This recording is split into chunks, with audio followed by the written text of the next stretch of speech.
Let me introduce myself first. For those of you who are not attending the first one last Sunday, my name is Nelida Fucaro, and I'm professor of Middle Eastern history at NYU Abu Dhabi, and I'm going to introduce today's speaker and chair the session. Well, today's speaker is Professor Justin Stearns. It does not really, for many of us, need much introduction.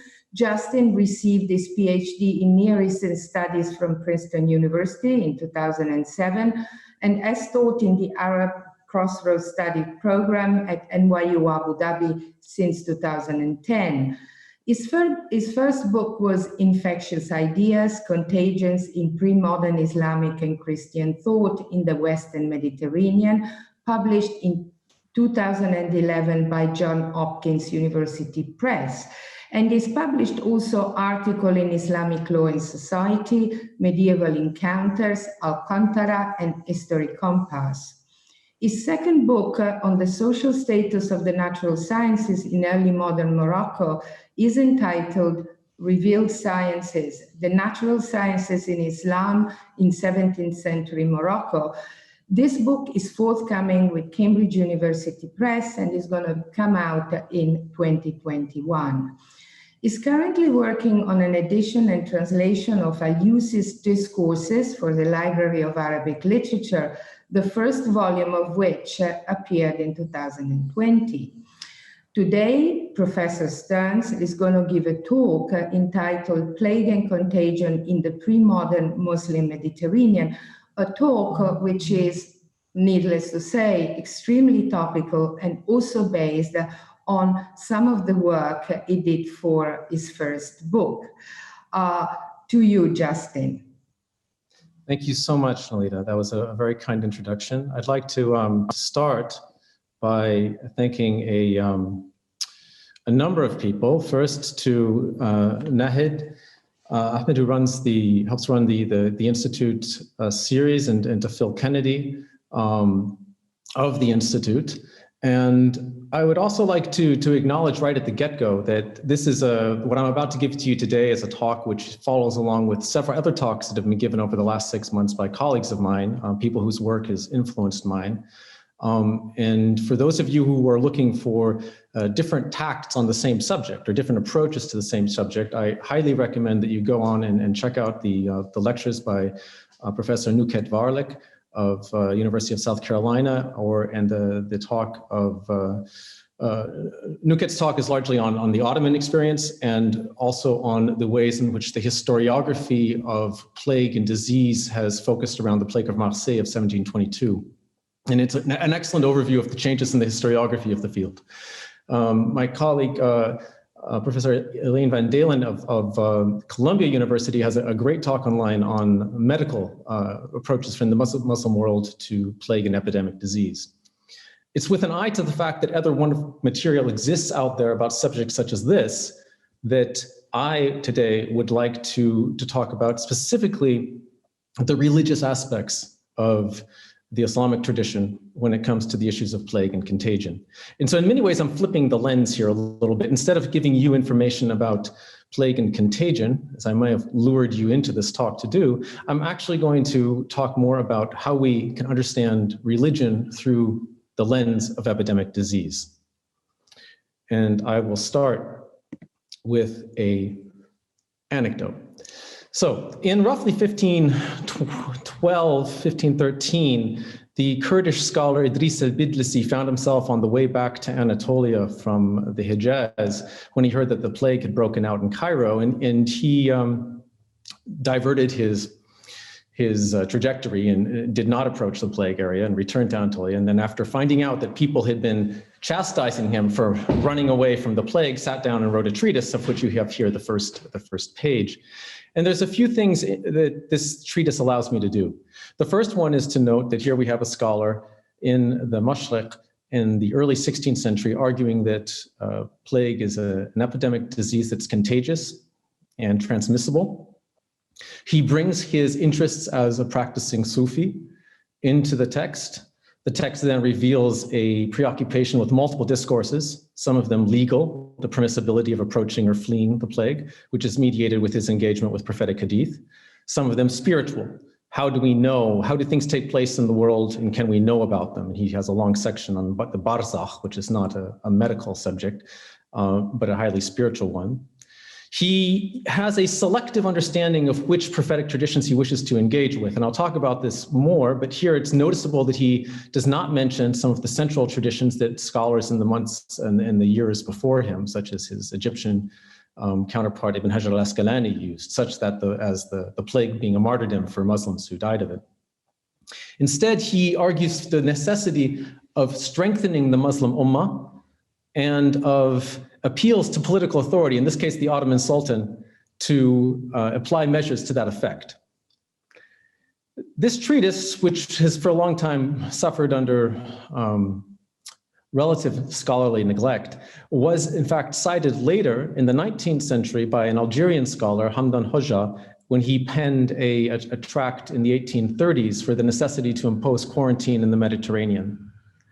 And what it does as an opening for me is to show that the engagement with plague of discourses or registers that can be brought together under the rubric of both medicine, but then also questions of law, theology, ethics, and mysticism, and including ultimately morality.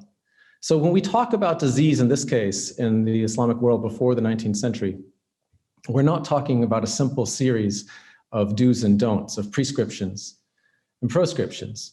We're talking about a series of deep discourses that engage with each other in a myriad series of ways, which produced very different responses. And what I'm going to try to do in the next half an hour or so is to give a broad overview of why this is actually a rather difficult subject to talk about with clarity, and to give you, however, to surmount that difficulty and give you some valuable insights. So, God willing, here goes.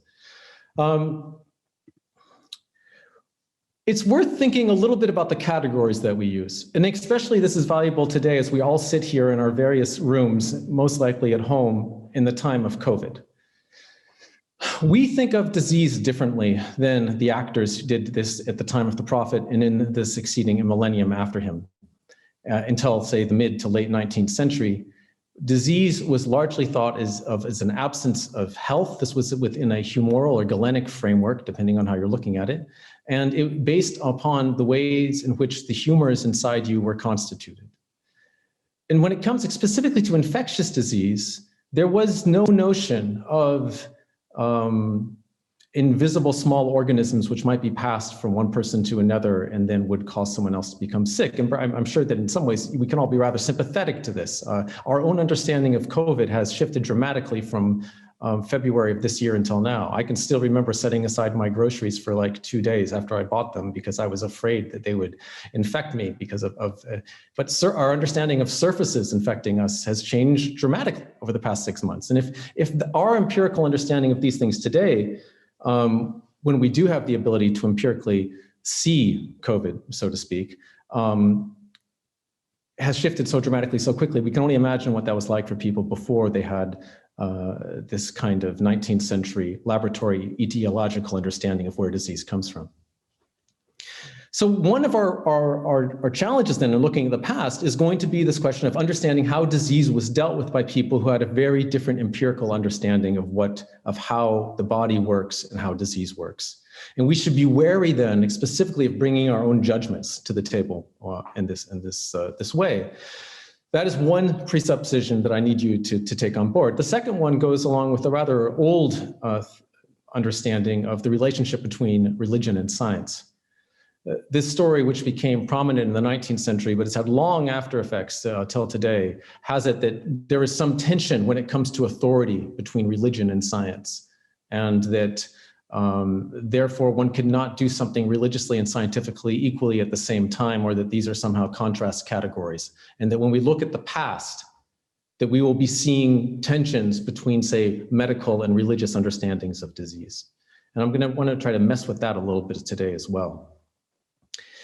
I've talked a little bit about the limits of empiricism today, and it's important here when we talk about plague to remind you that of a couple of things when it comes to plague. First of all, plague is, in the time period that we're looking at, largely not contagious. And when I say that, I mean it was not transmitted from person to person. In some cases, the cases of pneumonic plague, it was. It's when they got into your lungs and you coughed it up and out of you. But in most cases, the cases of bubonic plague, which is what most of the cases are, we think, in the first and the Justinianic plague, and then later in the second major plague pandemic, the Black Death, that we call the Black Death, we think of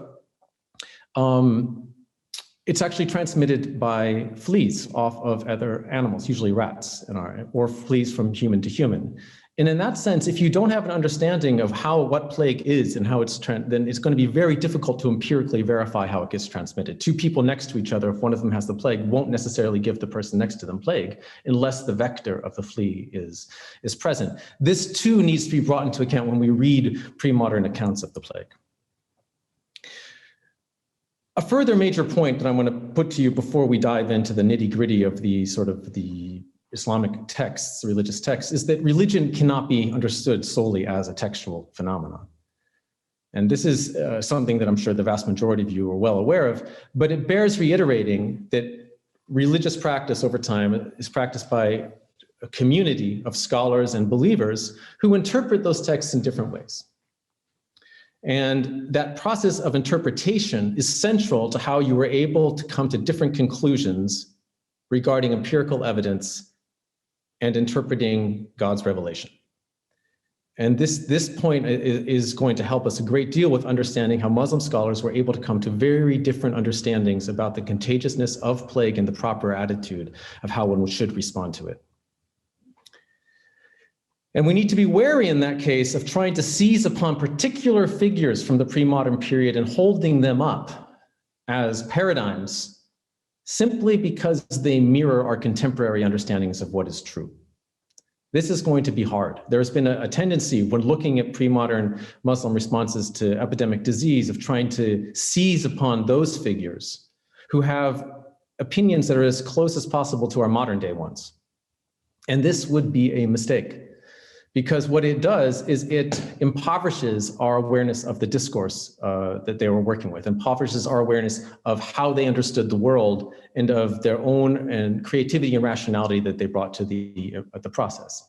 And I say this both as a warning within Western historiography of seizing upon figures that fulfill their own stereotypes of what are their own perhaps preconceptions of what the Muslim world has been like, intellectually speaking, but also to people within the broader Muslim community to take the complexity of their antecedents' worldviews seriously, and not simply to seize upon those figures who match most closely their own contemporary desires for what the Islamic tradition would say. The Islamic tradition has been extraordinarily diverse and vibrant on this subject as it has on many, many others. And then that brings me to my final point here, is that I see that the most productive attitude for us when it comes to this subject matter is one of what we can call a kind of historical humanism, of trying to understand the figures in their own light as best as possible, through their own categories as much as possible. And to the right here on the slide, you have two works. One, of course, is my own book, for which I apologize, but it was written very much with a great debt to the figure on the left, Michael Doles, whose early monograph, The Black Death in the Middle East, is probably the single most influential book as kind of kickstarting a broader field. And because it came first, it is a necessary foundation for the rest of us working on the subject of plague and epidemic disease in Islamic thought. It also means that we inevitably have our differences. And I have a couple of clear differences with Michael Doles on a number of subjects that I will probably mention as we go on. So the Muslim community stands out from other monotheistic communities when it comes to epidemic disease in a few ways. But it bears mentioning that Islam arises as a part of late antiquity. And what that means, in short, is that the 7th century, when the early Muslim community forms in the Hejaz and then moves quickly out into the Levant and throughout the area we now know as the Middle East, meant that there were other traditions before it, such as Christianity, Judaism, but also Zoroastrianism, other religious traditions, and specifically Hellenism, in terms of the entire Greek medical and philosophical corpus, that it shared with other communities, right? And in that, so it acquired very quickly a understanding of humoral medicine. That is to say that people are composed of disparate humors, and that epidemic disease can only really then be explained through a factor that would affect people of different humoral compositions. And this means that it's usually understood to be a corruption of the air, and that the air, by being corrupted, is able to afflict many different people living close together, but who are either, could be differently seen as melancholic or phlegmatic, choleric, having different temperaments. It also meant that they shared with Judaism and Christianity a preoccupation with how to deal with disease theologically. Like, what does God want to do with disease? And this means that, in the one hand, you have to balance the fact that everything is on the God is responsible. He's the prime mover. He's the first cause. So everything is created by God. So is disease then, what does it represent? Does it represent a moment to show your reliance upon God specifically? Does it represent one of many occasions where you show your ability to move within a world that's created according to the wisdom of God? Is it a moment in which you can turn and reflect upon your relationship with the divine? Is it a moment when you can reflect upon the transience of this world and the need to focus on what is truly important, which is the life hereafter? It is, of course, all of those things.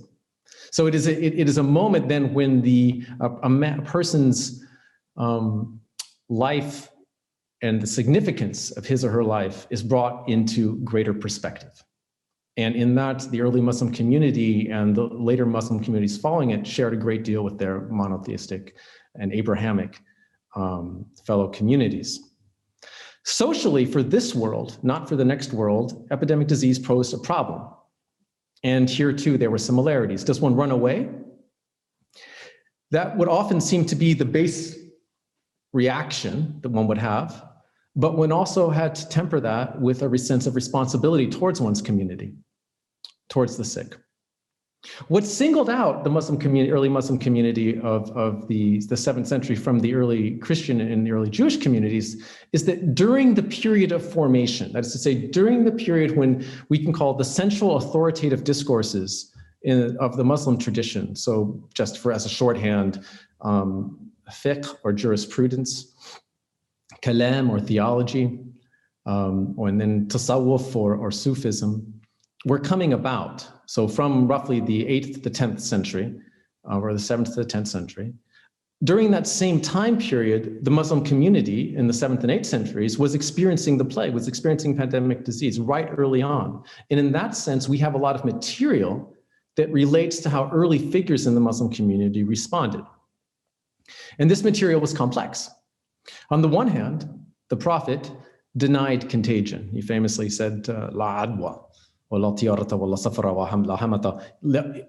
Giving a list of pre-Islamic beliefs, the belief in contagion, the belief in evil omens, the belief in a whole series of other things, which he said were not true, would not find a place in Islam. And we'll come back to that saying of his. He also, however, was very clear about the need to keep one's distance from lepers. In fact, leprosy comes across as the contagious disease par excellence in the hadith and materials. So he said, "Far min al-majzum fararak min al-asad," to flee from a leper as you would from a lion. And because the early Muslim community had a lot of people who were familiar with animals getting sick and transmitting diseases, the subject came up quite a bit. And another of the prophetic traditions is that you should not water a mangy camel with a healthy camel, with the implication that disease could be transmitted. And there's even a rather famous hadith in which one of the Bedouin comes to the Prophet, presumably having heard him say, no, there is no contagion, and said, but O Prophet, what about, when one of my animals that is sick with mange enters into a group of other camels and they all become mangy? And the Prophet responds by saying, who infected the first one?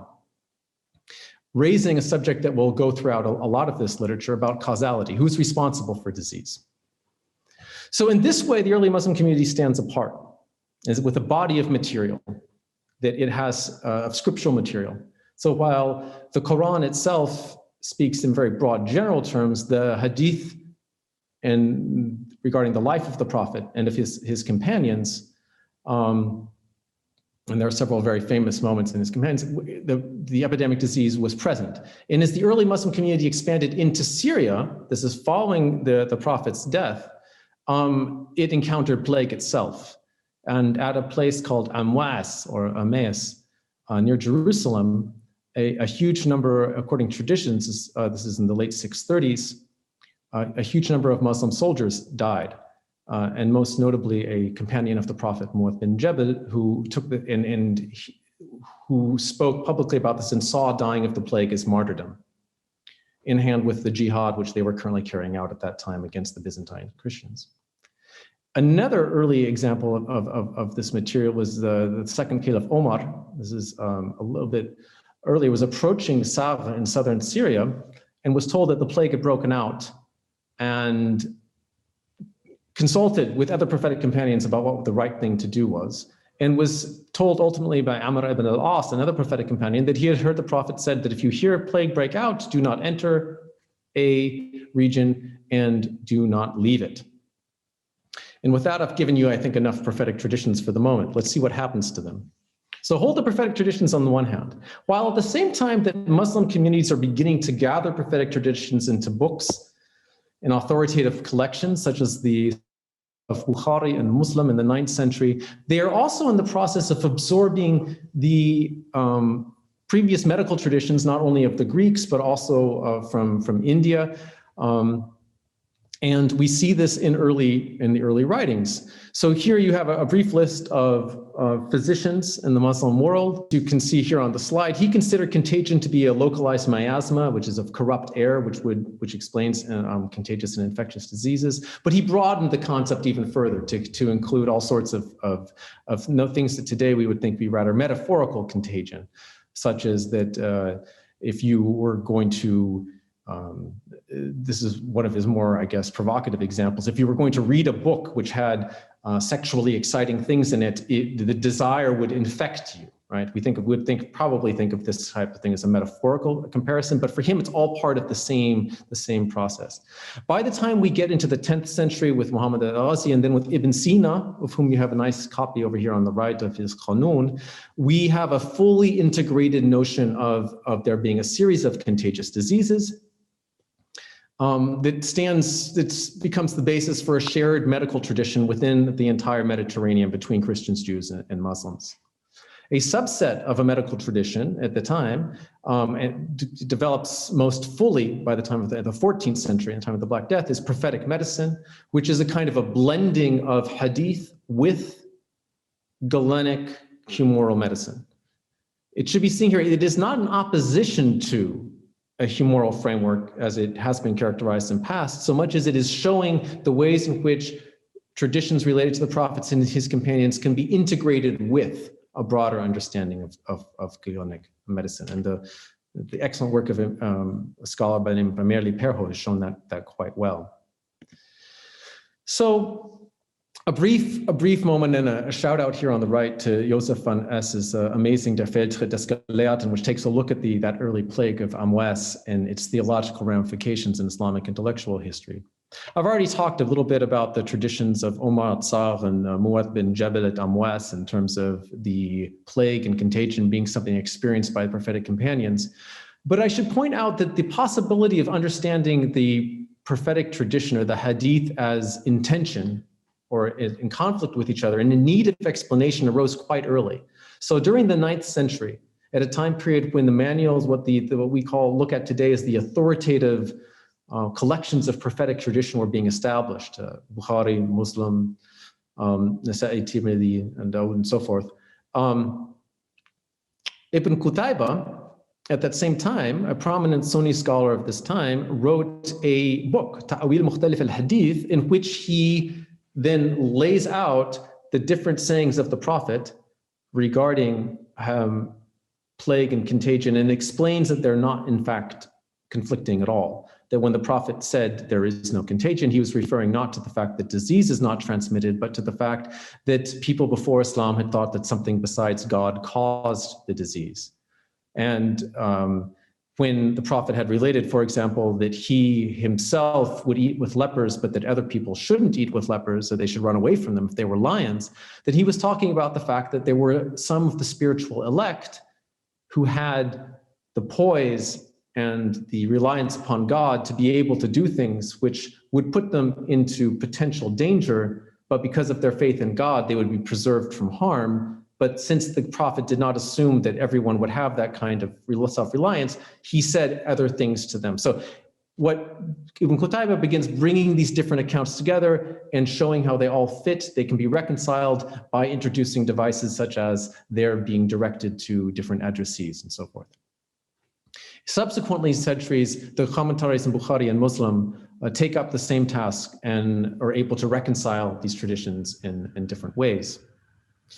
Now, in the commentaries, these commentaries of Bukhari and Muslim, they also integrated medical and theological themes.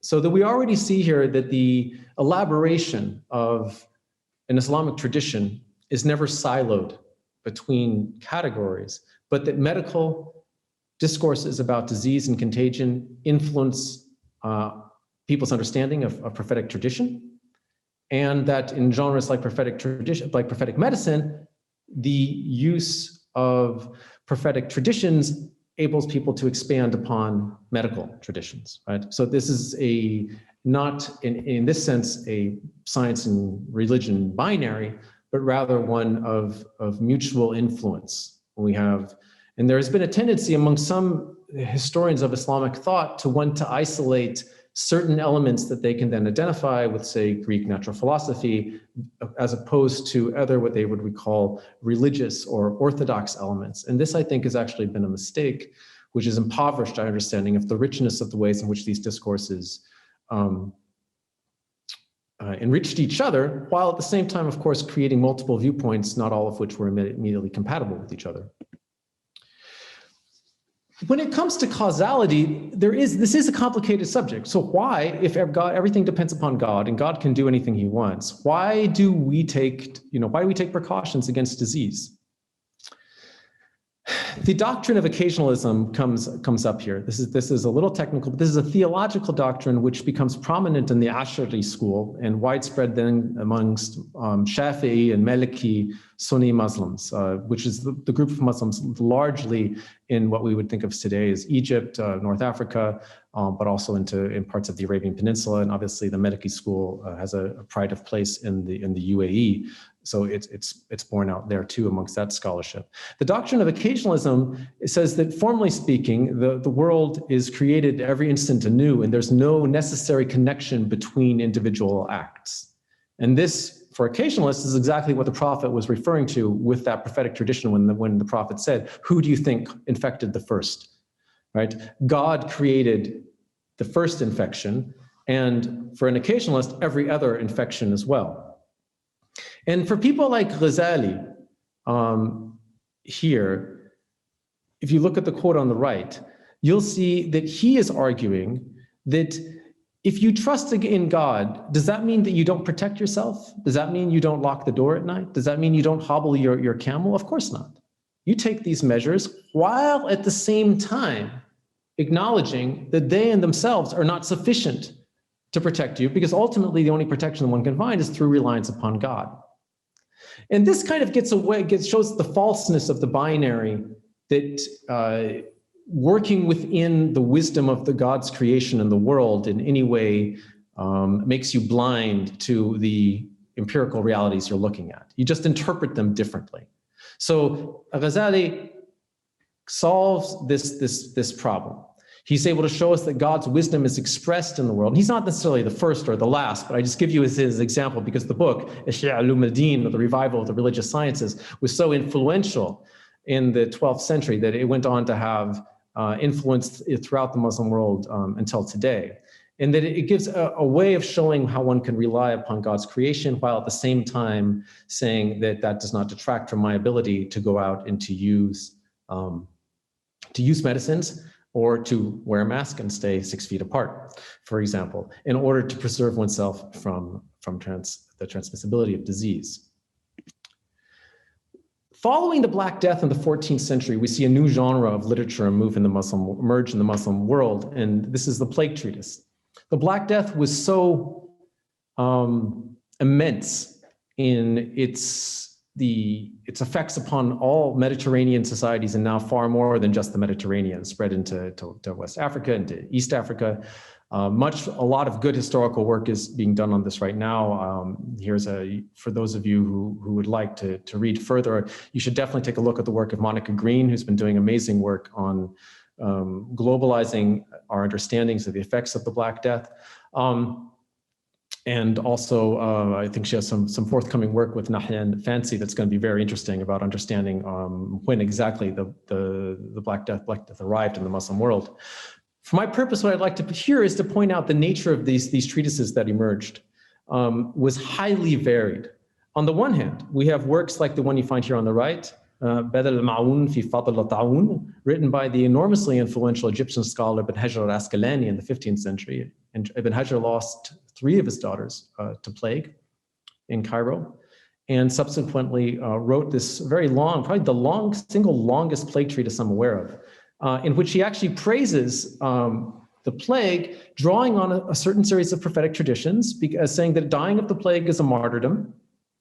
And he also, which we remember goes back in part to Mu'adh bin Jabal early on in the 7th century, who after the initial jihad into Syria said that people who died of the plague while performing jihad would be dying as martyrs. And Ibn Hajar spends a long time talking about one's intentionality and reliance upon God. But he does something else that's quite interesting. He gives a very close observation of how he saw plague in Cairo. And he denies contagion. He ascribes, he says it's, according to Ibn Sina, there are contagious diseases, and leprosy is one of them, but it's not the plague because I don't see it actually being transmitted between people. And one could just sort of write this off, but I think that would be a mistake.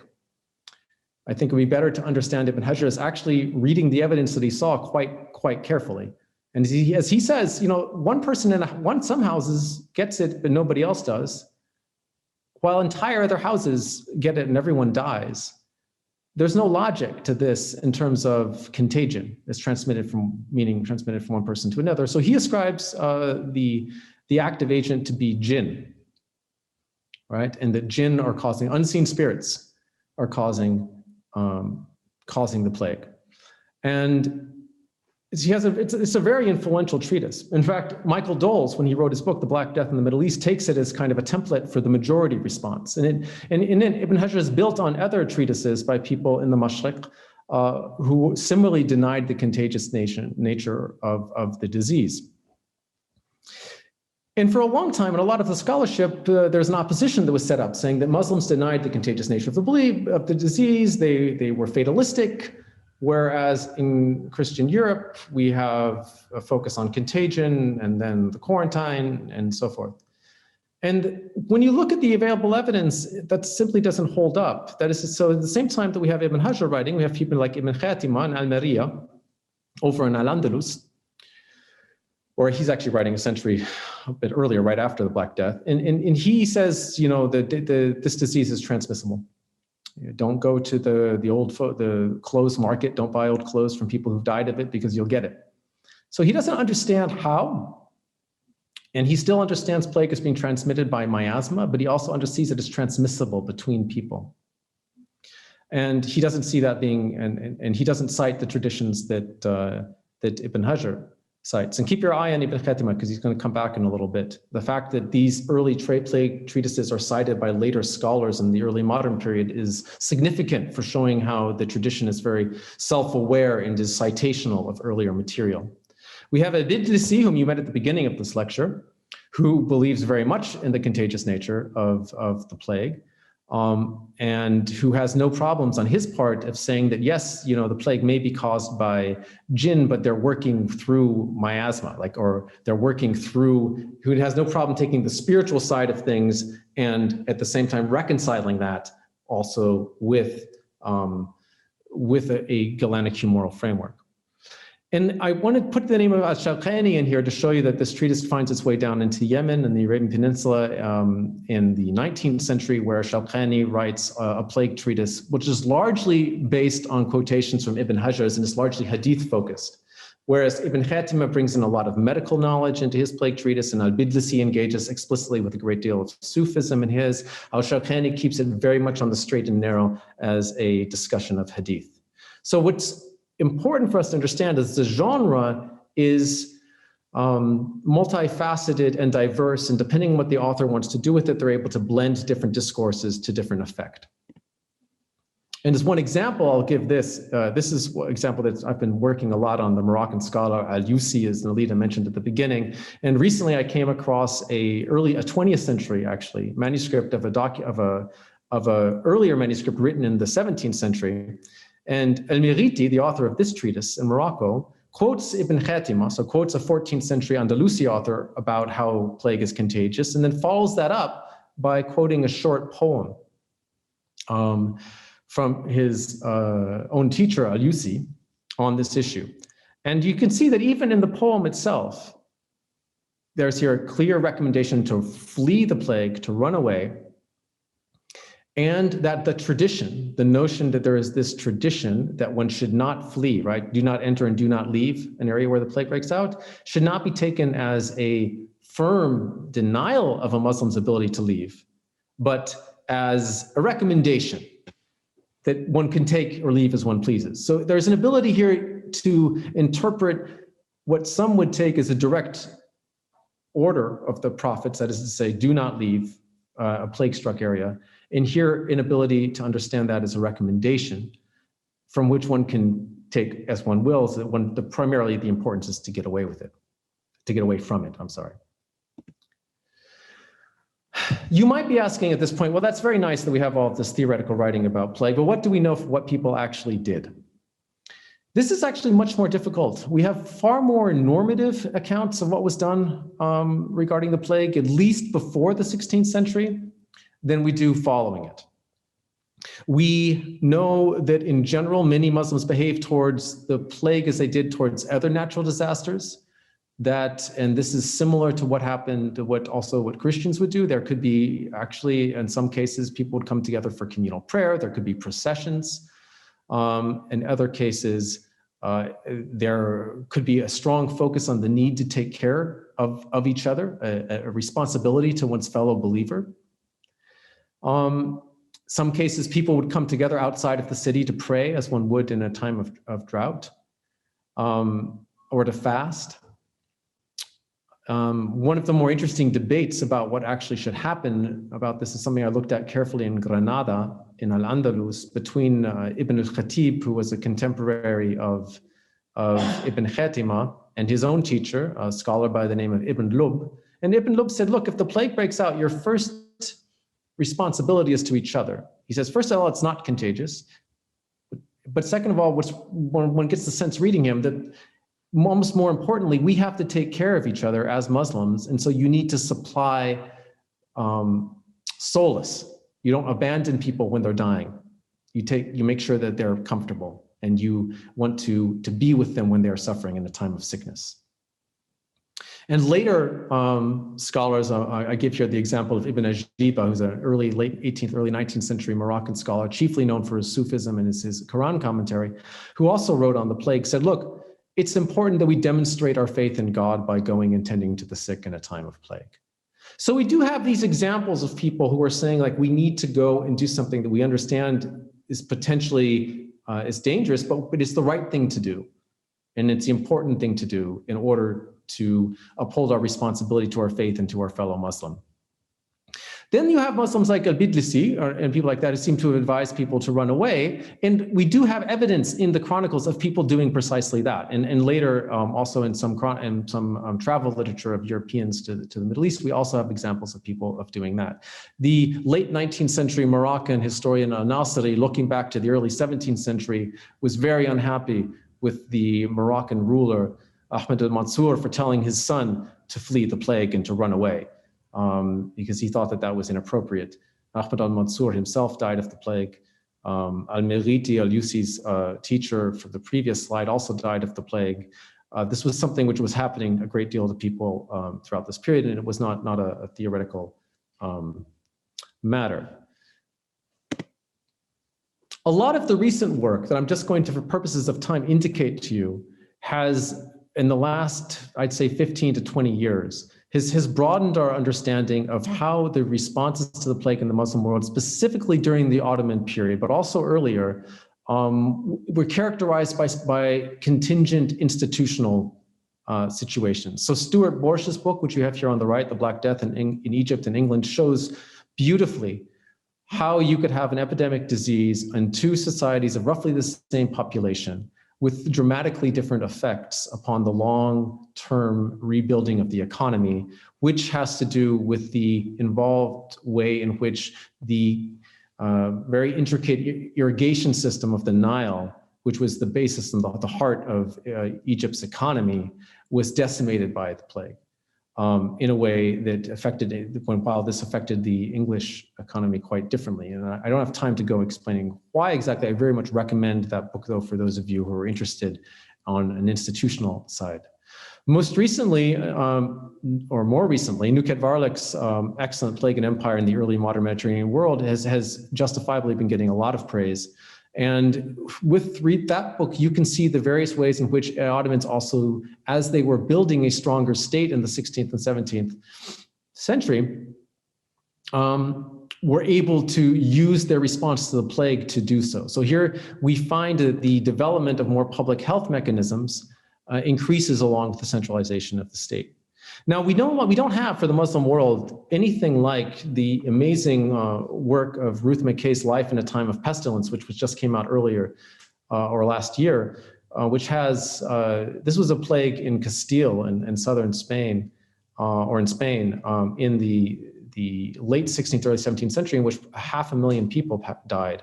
And she is able to tell that story through the administrative archival records of local communities and their attempts to employ public health mechanisms, but also deal with the economic needs of the farmers and so forth, with a level of detail that I have not yet seen done for the Muslim world. That's something we can aspire to. In that context, those local communities in Spain, because on a level of the entire kingdom, there were not that many policies that were implemented. It does use the quarantine as a tool which doesn't end up being all that effective. But I did want to raise the quarantine as an issue because it brings us to some of our next questions. When we talk today about some of the ways in which we look at these past discourses regarding religious discourses regarding how to respond to plague and contagion in the Muslim world, Muslims today have often brought out, there's been a debate about how to deal with this disparate and rich tradition in terms of what is most salient and opportune to the moment today. And the question of the quarantine has come up. I mean, and in matter of fact, the quarantine, if we understand this term in its, the specific way in which historians of medicine usually use it, refers to keeping a group of sick people, a group of healthy people separate from the rest of the community until you can tell whether they are sick or not, right? This is something that was experienced by the Ottoman traveler Evliya Çelebi as he traveled in Europe in the 17th century, and it's not something that we know to have been implemented in the Muslim world until at least the 18th century in the Ottoman Empire. So that's one issue that I want to remark upon as we move closer to the modern period. The other issue, though, is that some scholars have argued that because the Muslims were using occasionalism as a theological framework for understanding how God causes things to happen, that therefore there was no ability to actually foretell a regularity of natural occurrences, so you couldn't really believe in, well, almost anything. And that's a pretty weak argument in terms of natural processes, because along with the argument that God creates everything in each and every moment, Ash'ari theologians also had the notion of God's habit, of God creating things in a habitual fashion that one can rely upon, which is, it's not natural law in the sense that objects have their own ability to cause things, but it looks like natural law and can be relied upon to the same extent. Right? These are different it's important here to distinguish between these pre-modern religious discourses in the Muslim world and contemporary sort of biomedical understandings of disease regulation that we have in the 20th century. And the reason I have the 1001 inventions slide up here is to say that there is it's a kind of a traveling exhibition that has come to the UAE a couple of times, but has also gone through the United States and Europe, which sort of presents the achievements, the achievements in the natural sciences of Muslim scholars in the middle, what Europeans would call the Middle Ages, but in the formative period of Islamic thought, as the origin of all contemporary scientific understandings. I'm being a little hyperbolic, but not too. If you watch the video online with Ben Kingsley, you'll see what I mean. And that is also, I think, a danger. On the one hand, we can acknowledge the immense creative power of Muslim scholars, be they theologians, jurists, or doctors in the pre-modern period and the ways in which they responded to epidemic disease. At the same time, we cannot simply narrow their world to be a precursor to the modern. That is not only bad history, but it disrespects them as historical subjects and is our attempt to recover their understandings of what they were experiencing. I'm more or less moving as I move towards my conclusion and giving a shout out to sort of works that people should read on the 19th century. And as we find, as colonialism begins to move into the Middle East and European states became able to project their power into North Africa and into the Levant, they use the regulation of disease as a way to impact and to have influence over trade. And so the first uses of the quarantine and the arguments against the quarantine in the Mediterranean and elsewhere occur in that imperial context. They're not, that is to say, the public health does not happen in a vacuum. And for studies of this, first of all, as a humanities fellow this year at NYUAD, Chris Lowe, whose book just came out, is on the right here. I can highly recommend to you. It's not about plague, it's about cholera, and only that in part, but nonetheless, he's looking at telling the history of cholera, its effect on the pilgrimage, and the ways in which both the British Empire and the Ottomans use quarantine is definitely some of the more recent in scholarship that you should make yourself familiar with. But I also wanted to give a shout out here to Salvatore Speziale's Il Contagio del Contagio, which is Italian scholarship, unfortunately does not have as much of a resonance in English language scholarship as it should. And this is really an amazing book which focuses largely, but not only, on Tunisia and on the late sort of in the 18th, 19th century there. And as the quarantine then becomes more adopted in the Ottoman Empire and then in the 19th century also in Egypt. And as it does so, my story largely ends, not because Muslim responses to epidemic disease end, hardly. And if you take a look at Christopher Rose's work on Spanish flu, for example, is another one. There's a whole crop of scholars who are working on epidemic disease more in the contemporary period, but I'm also looking back to Nancy Gallagher's work.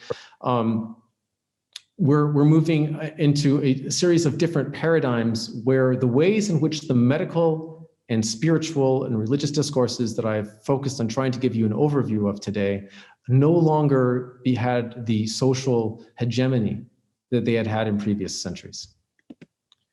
When we come down to asking ourselves today what this means for Muslim responses to COVID, there's a great project that's being done by Adnan Zulfikar, who's at Rutgers, on compiling all of the fatwas. And this is a very early map back from May 2020. They've now, I think, compiled over 100 different legal opinions from Muslim communities around the world on how to respond to epidemic disease, specifically to COVID, with a whole series of questions, almost all of which have have antecedents in the Muslim religious tradition in the pre-modern period. Questions such as, is COVID is it a punishment? Is it a punishment for the unbelievers? Is it a punishment for the believers? This is a question that came up with plague as well. But what is striking, though, when one reads through these fatwas, and this is also true of the response of Al-Azhar, but also of the scholar Bin Beya, also of scholars from the UAE, is their general consensus on the contagious nature of the disease and the way in which they interact with the pre-modern religious tradition. So perhaps unsurprisingly, but nonetheless worth noting, those elements of the religious tradition that are cited that bear out the contagious nature of the disease and the necessity of prophetic, of social distancing. Here, for example, prime of place, we have the story of Omar at Sagh and the quotation by Amr ibn al-As of, do not, if you hear that the plague has broken out, do not enter, do not leave. And we also have the prophet's statements regarding leprosy. These come up a great deal. So it's strikingly enough, for example, the prominence that the plague treatise Ibn Hajar al-Asqalani had and his arguing that the plague is a martyrdom for Muslims, it's perhaps not surprising that doesn't come up here, because Ibn Hajar was talking specifically about plague as a specific disease and not about epidemic. He didn't have any problem with contagious disease in general. And at times, in one fatwa from a group of scholars from South Africa, I did see that they took up the tradition specifically in which the Prophet had denied contagion, and they give you the historical explanation that I provided you with earlier regarding this referring to pre-Islamic beliefs and not to the transmission of diseases. So one thing that I see, and I'll end with this basically, and I'm happy to take more questions in Q&A about how we look back to this long and this rich tradition which brought together medicine and theology and morality and ethics and Sufism and theological concerns, is that the tradition remains remarkably up to the task, shall we say, of interpreting empirical realities through these various ethical injunctions that it has remained focused on, or that run throughout all of these responses that I've given you today, right? And I'll finish just with, which is more of a shout out to the Library of Arabic Literature, which Nalita mentioned it briefly at the beginning. This is a text here from the 17th century. This is Al-Yusi, the same Moroccan scholar I was talking about previously,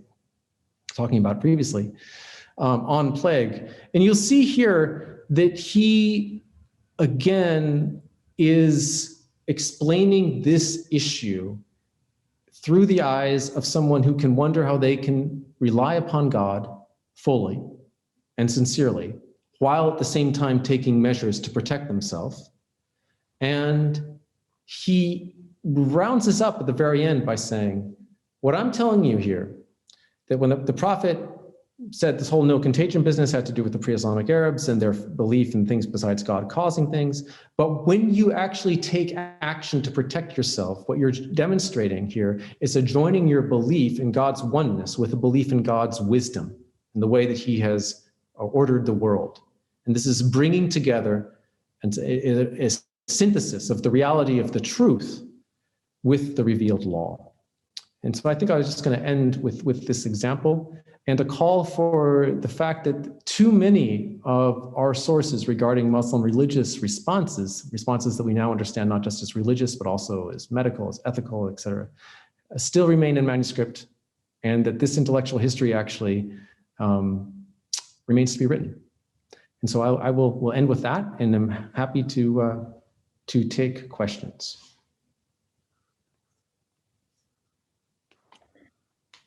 Thank you very, very much, Justin, for this very timely, topical, and extremely informative talk. Now, just very briefly, before I start to kind of convey to you the questions that are coming up onto my screen, I'm wondering, I like very much the idea of your emphasis on historical humanism and the ways in which we need to read plague, disease, and so forth, and the actors in their own historical context. And this is extremely important because we can retrieve agency rather than imposing present-day concepts on disease, quarantine, or whatever it is. I'm wondering, in the light of this, the importance of this historical humanism, can you perhaps offer us your own reflection on how your work on this particular topic in the past, and you've obviously done a lot of work because you have a book published, and as I understand, you've been picking it up again, has helped you to deal or to explain or to come to terms with COVID that we've all have experienced. In other words, have you got any takeaway from your work in terms of today's experience of COVID? Well, I suppose that it is of some small solace that other people have been down this track before us and have struggled with these same issues, and that the feelings of uncertainty, of fear and stress that we have as we try to go about our lives in a time of epidemic disease, and we have friends and family who are suffering because of it, this is not new. In that, I take solace, and that there's something of the human spirit there.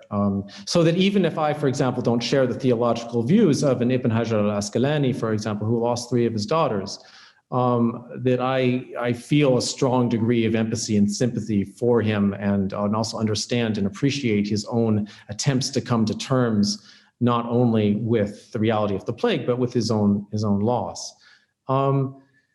I don't know. To be honest, though, at the end of the day, I'd like to be able to say that I read these old texts and I get something that gives me a greater sense of security and peace as I go about with my life in a time of COVID. But I'm still worried that my kids are going to get sick in school. That doesn't change. I mean, some of the realities cannot be transcended simply by sitting down with manuscripts, much as though I would wish differently. Perfectly understandable, but it's very important that people like yourself continue to do this type of work and study this disease and the ways in which it's been lived in the past. I have here on screen a number of questions. Let me start with one which focuses on the Gulf region. The question is, have you looked into the issue of disease and contagions in the Gulf states, particularly during the 19th and 20th century? Some remote Abu Dhabi coastal islands might have been used as quarantine locations for sick pearl divers and so forth. And there are records in the British archives of how tough life was in the Gulf, with different diseases affecting the population in this. And this is from Dr. Mark Beach of the Department of Culture and Tourism. Well, Mark, I thank you for the question. I think that's a great question. I have not. I have to say that my own focus on this issue has largely been confined to North Africa, to Al-Andalus, and now a little bit with Al-Bidlisi, to the Noshawkhani, to other parts of the Arabian Peninsula and the Eastern Mediterranean. I think there would be a wonderful project. To see, especially since you have those records in the British archives, there's all sorts of interesting administrative questions about how it's regulated. There's questions of projection of colonial control. This is where I wish that in some way I could just bring Chris Lowe in here on this conversation, simply because his own work and looking at the British archives and also Ottoman records for this time period, I doubtlessly has a lot more to say on this issue than mine. Thank you very much. We have, excuse me, another question here. If plague is considered by some as a means of punishment for those who stray away from the teachings of Islam, how is this belief consistent with the belief of death because of the plague being a form of martyrdom? Right. So if you're going to go the route of Ibn Hajar al-Asqalani and say that the plague is a martyrdom, then actually we have kind of an explosion of martyrdom categories in the early Islamic period. So it starts off that martyrdom becomes something that's possible for you if you die in jihad.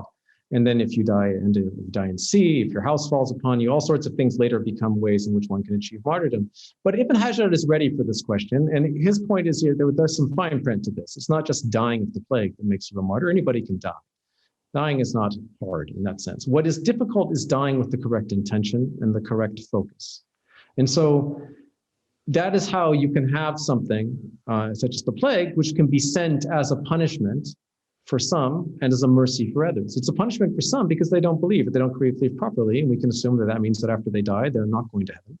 And it's a mercy for those who do believe, because they will achieve martyrdom and go to heaven. So it's all about intentionality, right? It all comes back to intentionality. And that's, of course, it's difficult to maintain one's proper tawakkul, reliance upon God, when you're faced with epidemic disease, but that's precisely what Ibn Hajar is urging his audience towards.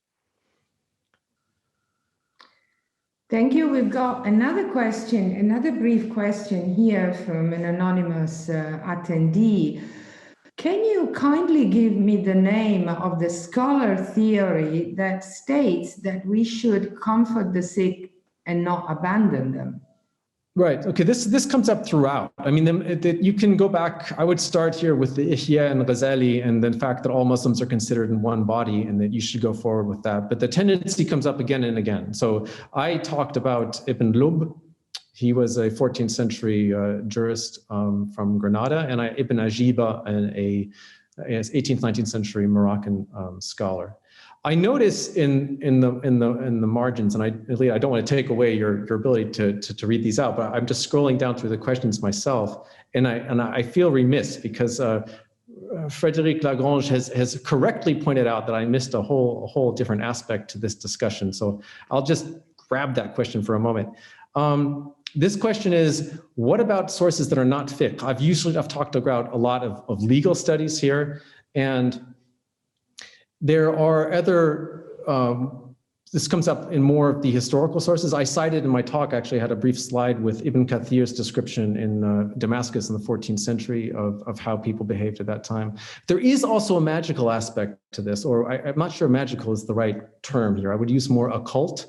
That is to say that there also are many beliefs that you can have spells, the names of God written in a certain fashion that can protect you from the plague, or if you say them in a certain order and so forth.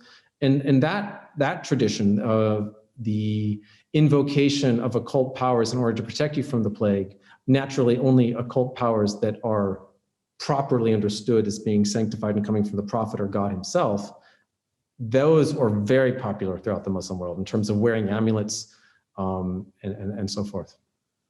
And shared within other Abrahamic faiths, I should say, within both Christian and Jewish sources. So yes, there is here a question by Frédéric Lagrange, which is primarily related to the fact that you're mentioning primarily fiqh sources in your talk. What about historiography, historians? What kind of take do they?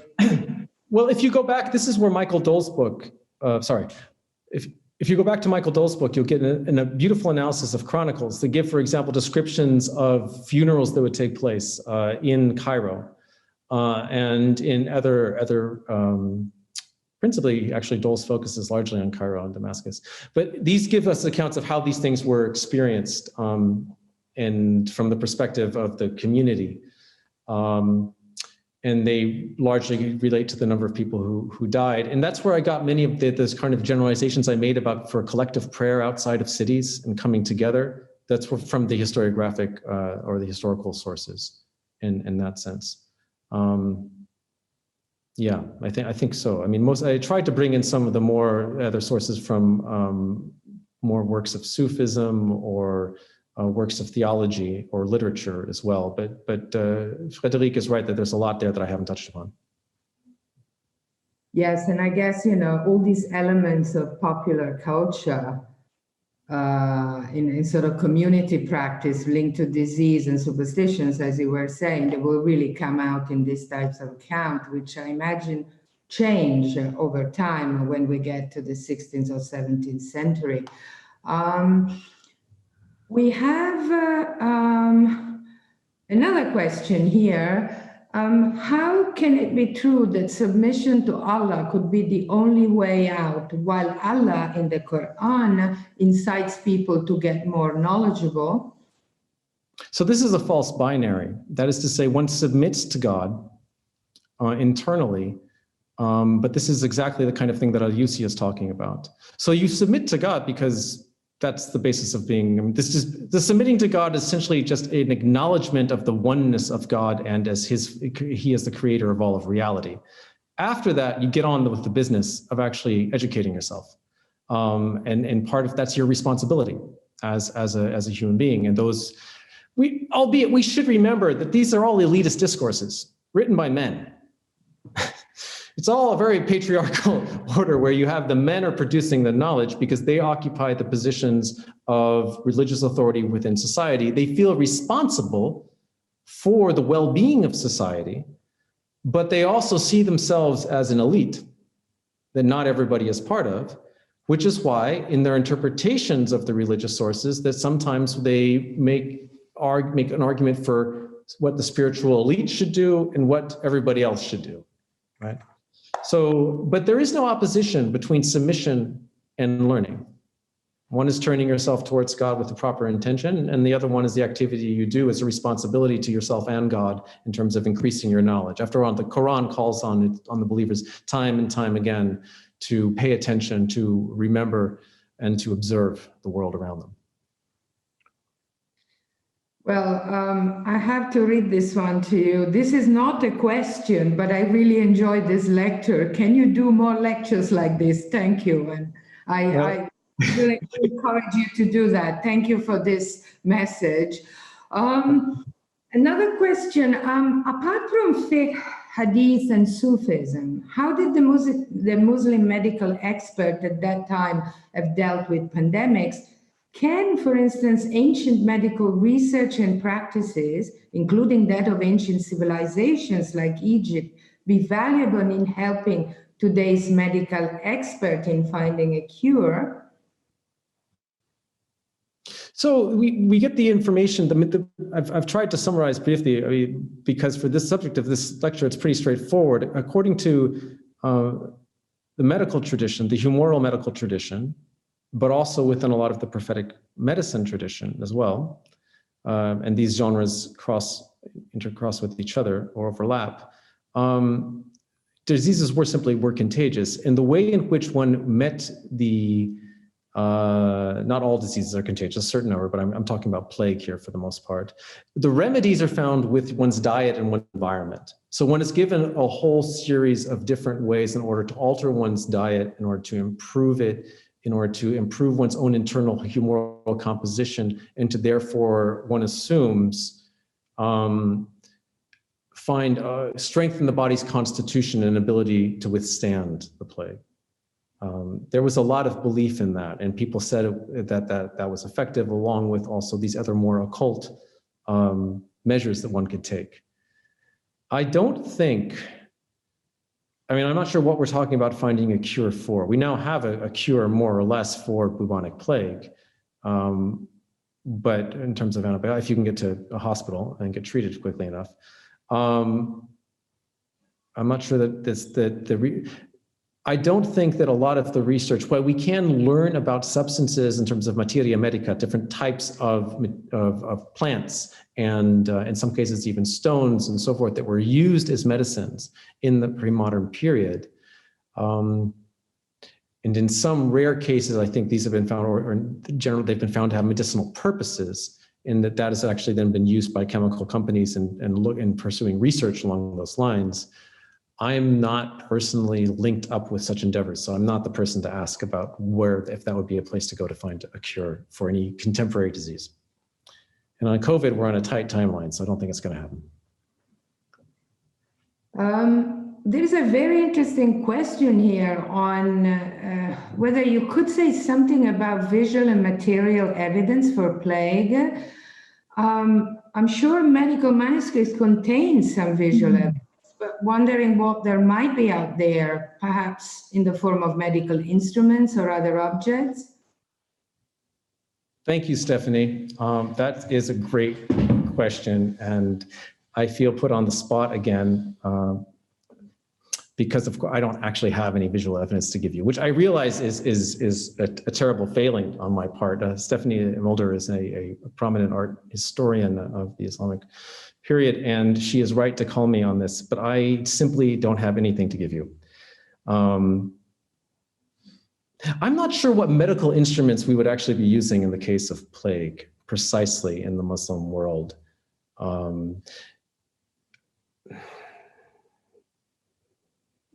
Nothing specific comes to mind, so I apologize on that. I'll look into that.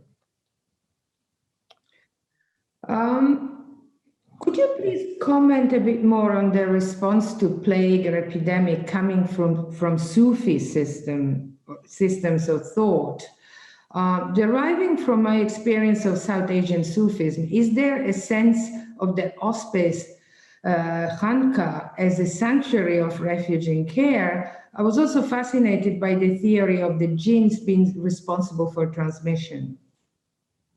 So there's a great deal of writing by Sufis on the plague, and I've tried to summarize some of that here. I mean, my Al-Hassan al-Yusti, this Moroccan scholar, Ibn Ajiba, who I referred to, Al-Ghazali, all of whom were deeply familiar with Sufism. Al-Bidlisi in his contemplation of the barzakh and looking at that. So there's these different forms of interaction, largely which turn around these questions, a couple of series of questions. One, tawakkul or reliance upon God and what the boundaries of that are, and how what one's personal responsibility to one's own safety should be, or to where one sees oneself in one's ability to rely fully upon God. So some Sufis would see themselves to be so, at least this is what we are given in the literary accounts of their lives. It's hard to know if this is actually what they did, but we are given it in narratives, would go out and put themselves knowingly in danger, in proximity to taking care of the sick, with the possibility of getting sick themselves. I am not aware, and of course others would not. Not all Sufis would do that. Al-Bidlisi came up with this said we have to run away from the plague. But I'm more intrigued by your question about the Khanqa as being used as a hospice, or the Zawiya as it would be in North Africa. I'm not familiar in Sufi institutions being signaled out as a place where people would be brought to be taken care of. I'd like that to be the case. I'd like to have evidence on that. That's suggestive, but I don't have any. I mean, this mention, if I may interject on this, of South Asia made me actually think about whether you can locate within the Christian Mediterranean tradition any particular type of information about how Muslims dealt with disease, plague, institutionally or otherwise. Is there any interest there, any mention? Yes, I mean, it comes up extensively after the 16th century, because one of the things that happens in Europe after the Protestant Reformation is that how one responds to the disease then gets, first of all, it gets broken down, and people start using the Middle East as a way to refer to each other in inter-polemics between Protestants and Catholics. But subsequently also there are many people who travel to the Middle East and then make observations about the Ottomans. This chiefly is true with the Ottomans. And it's almost always done, and this is something that NYUAD Varlik has written about, but it's almost always done in a way that runs down Muslims as fatalistic. So it's a way of criticizing Muslim responses to epidemic disease, and it's hard not to see it outside of the political context in which it takes place. To be sure, there would have been some Muslims who would have responded in a what might be construed as a fatalistic fashion, but that was certainly not true of all of them. And one of my favorite anecdotes, which I use in one of my articles, is of an Arabic Muslim source in which Christians are described as being incredibly fatalistic. And because they are so reliant upon God, Muslims tell that he uses it to urge his fellow Muslims to raise to that standard of be relying upon God and to approach plague-struck areas with the same degree of fortitude that Christians are. So this entire issue becomes of how one responds and how much faith in God one can demonstrate becomes a polemical device in literary narratives and has to be understood as such. It's outside of an anthropological journalistic description of what's happening. It gets fed into these broader polemical discourses, be they civilizational or theological. Thank you. Lina writes, I might be jumping into a conclusion here, but what do Mr. Stearns think of the contribution of Muslim scholars in this field specifically? Did they actually come up with efficient methods? That's a good question. I mean, this is where I'm going to have to reveal my hand as a historian. I don't really care if they came up with methods that have any benefit on people's health today, as we understand it, because I see us working within a different medical paradigm. I'm much more interested in understanding what they did for the people in their own time. And in that sense, they came up with remedies which met the social needs of their communities. Be these advice on running away from the plague and taking care of themselves, be this advice on taking care of the sick, be this advice on terms of how to change one's diet or one's way of life, or all of these are ways in which they met the needs of their community. And I find those all efficient. This is where I'm kind of, I'm not so much interested in evaluating these circumstances and these responses according to contemporary biomedical understandings of disease, because I don't think that that does actual justice to their responses at the time. Thank you, Justin. I see for the moment one last question here on screen from Adam. Could you please repeat the name of the author who wrote about the plague in Egypt and the name of the book? Right. Well, luckily this whole talk should be recorded. That was somebody else's question and will be online. And so you can go scroll through later if this is not clear. But the Stuart Borsch is the name of the author who did the comparative study of England and Egypt, and he's published much more on that recently. You'll find him online. And Michael Doles was the one who wrote the Black Death in the Middle East, which was kind of the first kickoff volume, which really integrated, sort of started this as a field in contemporary scholarship. Thank you. Oh yes, and then so Edna put in a review that I co-authored of Stuart Borsch's book way back in 2006. So yes, that's the book. Yeah, in fact, most of everything I've said this evening is based on the various things that I've published, either in the book of mine or more recently in the last couple of years. So that's also a place to find the sources. Well, I don't see any other question coming up on screen. Well, I think we have actually exhausted Justin with a variety of questions, and thank you very much. Can I remind you, as Justin just mentioned now, that the talk is recorded, and therefore you're more than welcome to watch it again to get further information or further nuances. This was a very, very rich presentation. And let me very warmly thank Justin for this fantastic expose. And we hope to see him again. And hopefully you'll get back to the topic again. Thank you very much, Nolita, and thank you very much for this opportunity to the Institute, and greetings to all my friends and colleagues in Abu Dhabi. I hope you're all doing well.